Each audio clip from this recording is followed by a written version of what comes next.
All right. Can you let me know if you can hear me okay? Thumbs up there. Cool. All right. I guess in line with what I said yesterday about being on time, let's get started. Hopefully this shouldn't take too long. It's really just a few tips and tricks that I'm going to be giving you on ways that you can uh, keep your training on track, um, and the reasons why you should perhaps have a go at this. So we'll call this time management for triathletes, but it's there's a little bit more to it than that. So I've made a few points here that I'm just going to go through one by one. If at any stage you have some questions, unmute your mic and feel free to ask them. But it should be reasonably quick. So first up, the first rule of time management for triathletes is don't do more than you have to.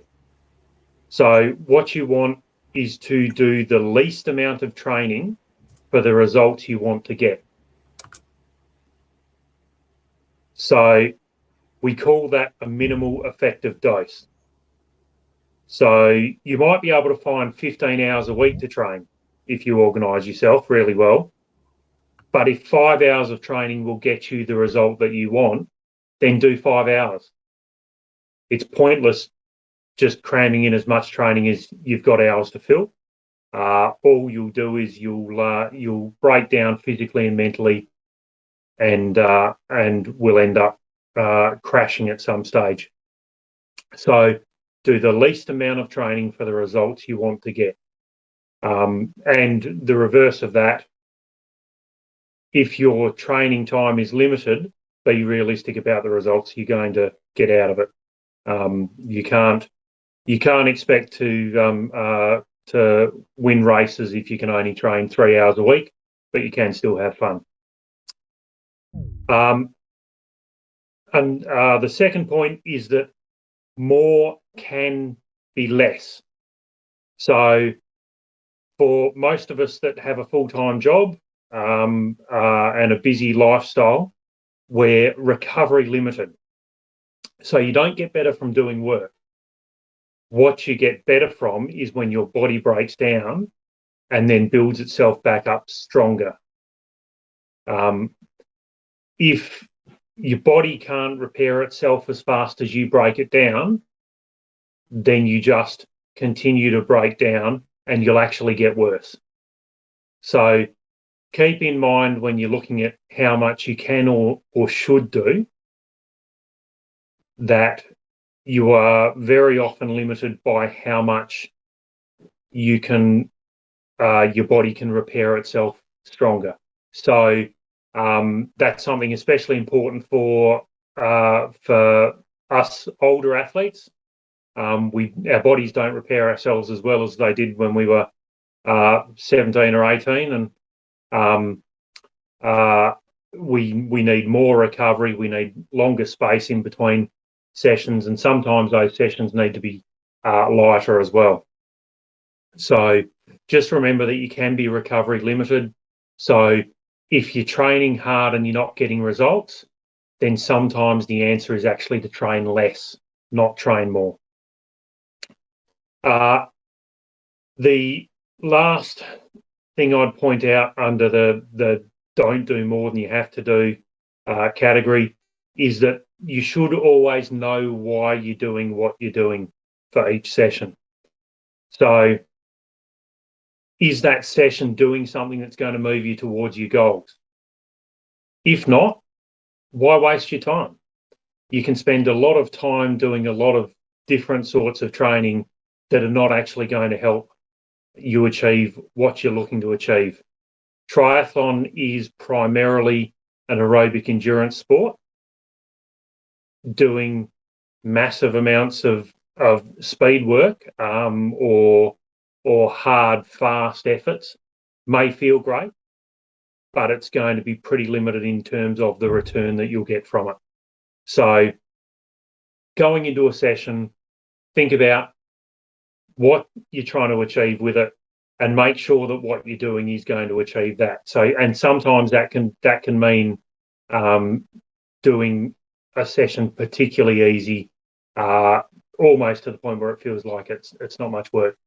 Now, all these things will be taken care of by the coaches during the novice course. We'll be guiding you. We'll be telling you as we start the sessions what the aim of the session is, and as we go through how what we're doing is supporting that aim. But you're not going to be doing the novice course forever. So it's something to always keep in the back of your mind. Just always know what you're trying to achieve with a session and how that's going to support your goals.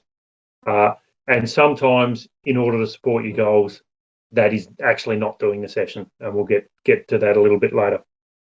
So, a second big area of advice is to try and get your training done before life gets in the way.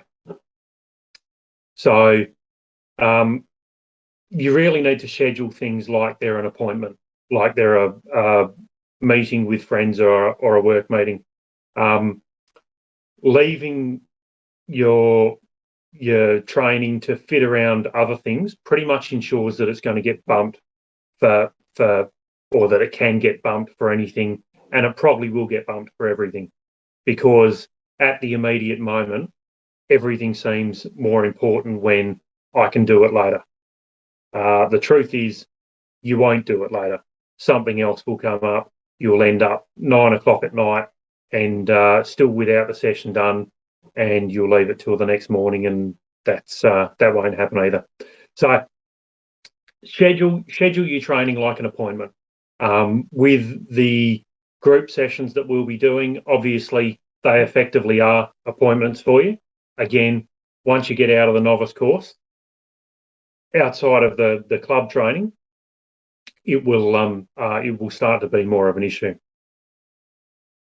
Something that doesn't really align with the novice sessions, though, is my second tip, which is, if you can tolerate it, and trust me, not everyone can, and I'm certainly a little bit in this basket, but if you can tolerate it, training first thing in the morning is absolutely gold. Nothing can get in the way of your training if nobody's up to disturb it. So get up early, get it done. If you're particularly over summer, I mean, it's daylight by 5 o'clock these mornings. If you're out training by 5:15, you can be done by 6 o'clock before anyone else even realises you're gone. It's a really good way to make sure things happen. On the flip side, if you're not a morning trainer, and like I say, I'm not a big fan of it, but I do it when I have to. You can when you finish work, don't go home. Don't leave space for the interruptions to happen. Your couch is comfy and can be really hard to get out of, and particularly when you've got a glass of wine or a cold beer in your hand as well. So if you don't see anyone between work and starting your training, they can't get in the way of your plans. Better yet, if you can, use part of your commute as training. If you work in the city and you catch the train, get off the train a couple of stops early and run the rest of the way. Or if you can potentially ride your bike into work, if you've got facilities to get changed and clean yourself up afterwards. If you don't, I'd advise against it, because no one really wants to be around you. Although if you need some quiet focus time at work, that may work for you as well. A really big thing that I find, particularly with myself, is you can't wait until you feel like doing it, because we all have times when we have training scheduled and we're just not up to it. We're tired. we're a little bit grotty, our legs are sore or something, and we decide that we're going to leave it until we feel like doing it, till we feel better. The bad news is that future you is still you. You're not going to have some sort of magical level of willpower tomorrow that you didn't have today, or this afternoon that you didn't have this morning. If you rely on that to get you through and get the sessions done, you're just setting yourself up for failure. It won't happen. I have a 10-minute rule with training that I like the athletes that I coach to stick to. Get dressed, get ready, go out, do the first 10 minutes. It's basically your warm-up. It should be real easy, nice and gentle. At the end of that 10 minutes, if you still feel that you can't face the session, then it probably means you shouldn't do it. So turn around, head home. Worst case, you've got 10, 15 minutes in the bank and you've actually still done something, and you've also got that mental training of having got out and done it when you didn't feel like doing it, which that mental resilience that builds can be really valuable. You'll find when you do races and particularly for training, there'll be plenty of times where you just go, I've had enough. It's time for me to stop. The more you push through, the more you're capable of pushing through, the less effort it takes to push through. So yeah, just sometimes get out there and do it. Get out and do the first 10, 15 minutes, and I guarantee that 9 times out of 10, you'll start feeling good, and you won't want to have wasted the 10 minutes that you've already done. So you'll carry on and you'll get the session done.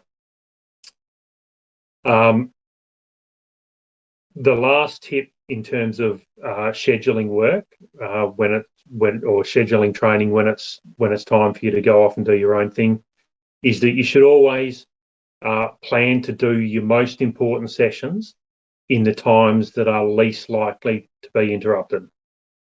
So that a little bit of that is what we're talking about with the morning training or training directly after work.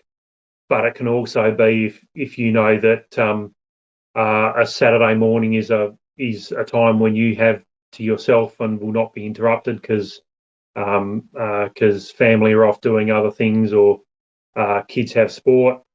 Then plan your most important sessions around that. Now, whether that be at this early stage for a lot of you, it'll be things like an aerobic run or an aerobic ride. Obviously, there's a little bit more effort that goes into sessions in the pool. You've got to get there and know what you're doing, so that takes a bit more time. But when you're not going to be disturbed, when you know you're going to have the time free, that's when you want to put in your key sessions to make sure at least those get done. So most training works around 2 or 3 really key sessions every week, and they'll generally be around the weak parts of your sport. And so you want to make sure you get those done every single week, because consistency is the most important thing, particularly in your weak areas.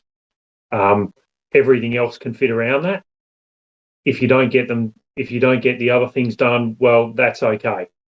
At least you've got your best bang for your buck done and out of the way. So train in the morning if you can, or don't go home after work. Don't wait until you feel like it. Do your most important sessions in the times when you know you're going to be able to do something. So another key area to make sure you get out and get things done is to remove the barriers that stop you from doing it or delay it or could cause interruptions. My favourite one is to prepare early. So if you know you've got a session to do in the afternoon, get all your gear ready. Have it all sitting in one spot or in a bag. Some people I know that do a lot of training, they will actually have different different buckets in their car for every single sport, and everywhere they go, they'll have it with them, so that they don't get to the pool and realise they've forgotten their bathers or their goggles. They don't go for a run and realise they don't have socks. They don't wake up in the morning and to do an early run and then spend 15 minutes putting everything together and be too late to get out the door and get the session done in time for work. So just get things ready early. If that can also mean things like a post workout recovery or a pre-workout. In the morning, I like to have a short black before I do anything, but not much else. So I'm pretty quick and easy. But some people need to eat breakfast. Get it all sorted, get it ready to go, so it's almost automatic. You're up. You can find everything nice and quick. Get dressed, have food, be out the door. No worries. Same as in the afternoon. Take it with you if you're training in between, but get it ready the night before, or as soon as you walk in the door, it's the first thing you see. You get in, get changed, lace up your shoes, and off you go. So I guess in a similar vein to that very last point, make things automatic. Use what I'd call an intention focus. So have little triggers for yourself. So when one thing happens, the next thing that happens is a step that leads you on the way to your training. So a trigger might be, so if you're particularly inflexible, and I certainly fit in that barrier, physically, if not in other ways. But if you need to stretch more often, get yourself in the habit of, every time you sit down to watch the telly or you sit at your desk, you just spend a minute stretching the particular problem area you've got. Or if you could do with a little bit more strength, when you go to sit down at your desk at work, do a couple of little sit to stands as you do it. People will think you're a bit funny, bobbing up and down like a jack in the box every time you sit down at your desk. But those little things will do you the world of good, and a little frequently is probably more good than stacking everything together when it comes to those areas of strength and flexibility. Look,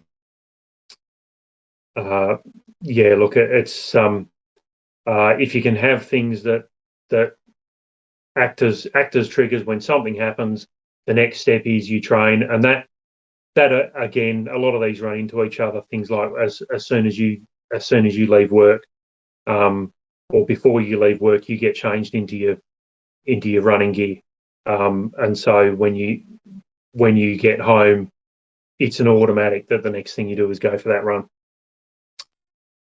Okay, so starting to get to the tail end of this now.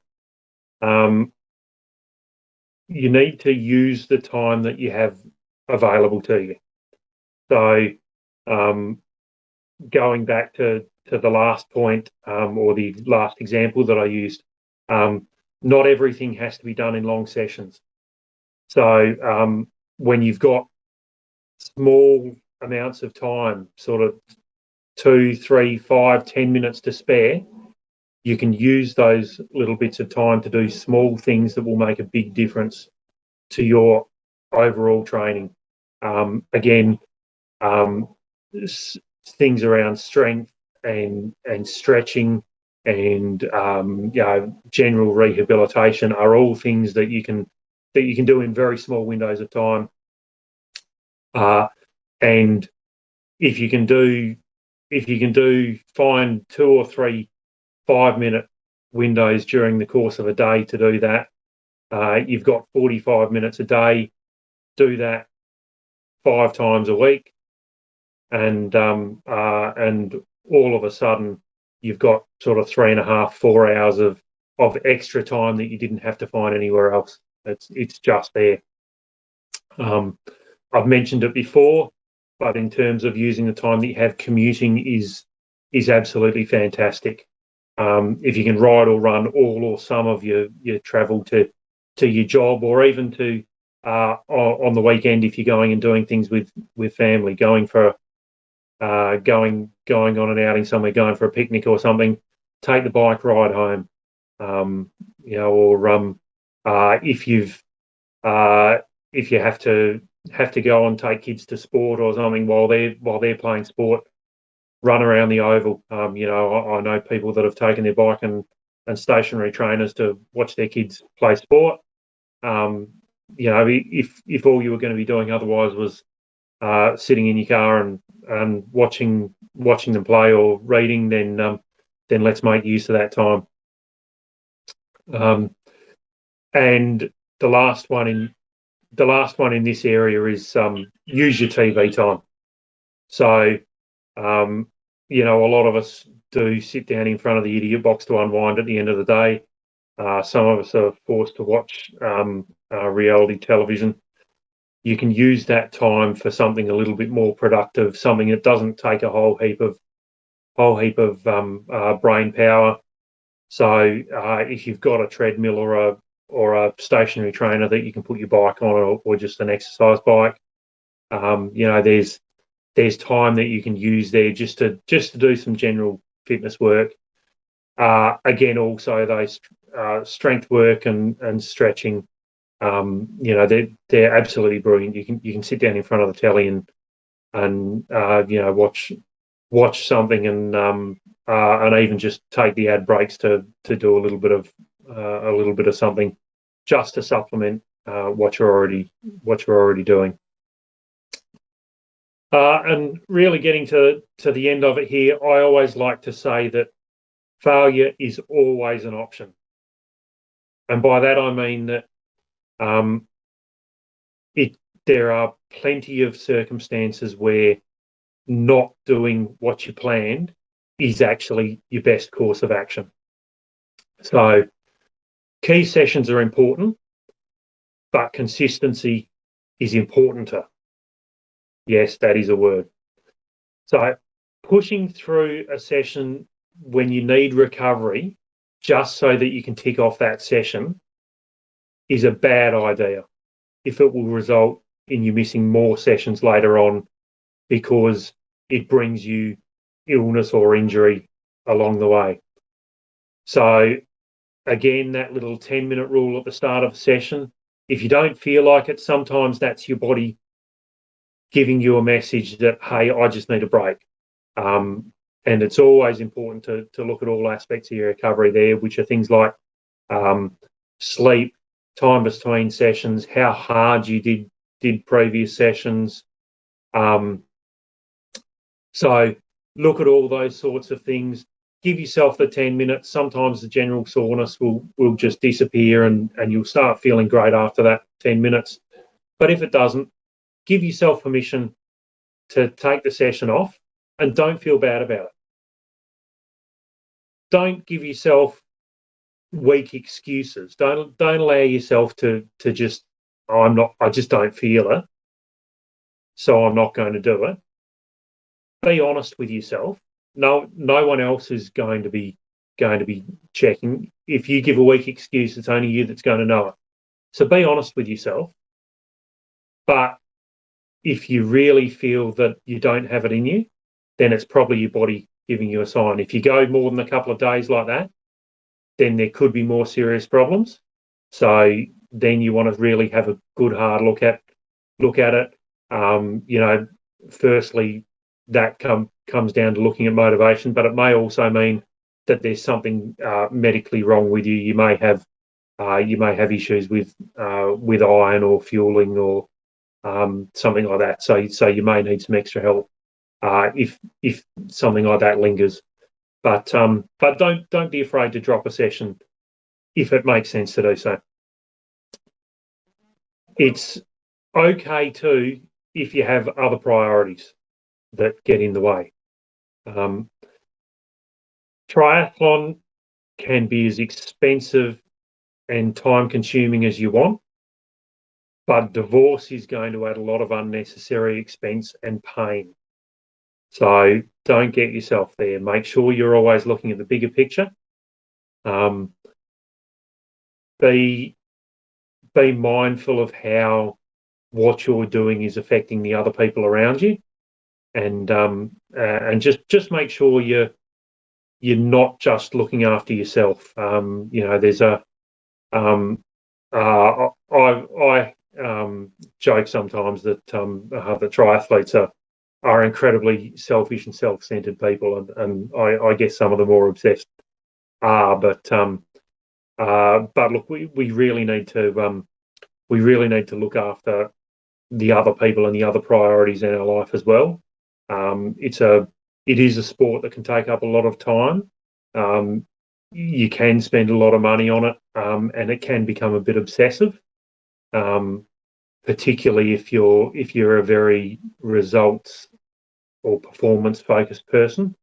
But sometimes you just got to take a step back and make sure that you're not getting it wrong and putting your priorities in the wrong spot. So when kids' birthday parties get in the way, or you've got a best mate's 30th birthday that you need to attend on a Saturday night, and it means you're going to miss the Sunday. Sometimes that's okay too. We all need a break every now and then. And lastly, I just want you to all remember that we do this for fun. Nobody makes us do it. We get to do it because we want to. If it's not enjoyable, you're really doing it wrong. So,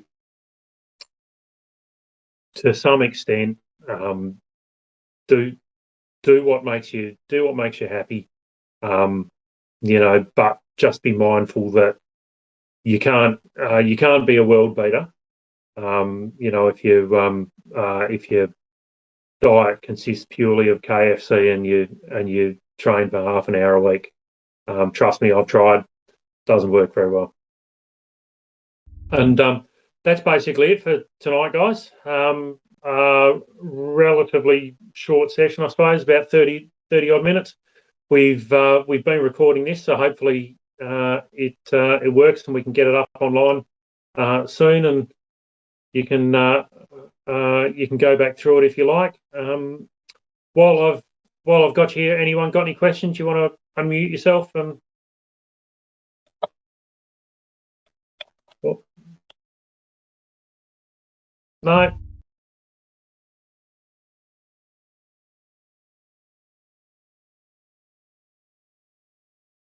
No, nothing. All right, folks, we'll call that a night then. And well, hang on, we got.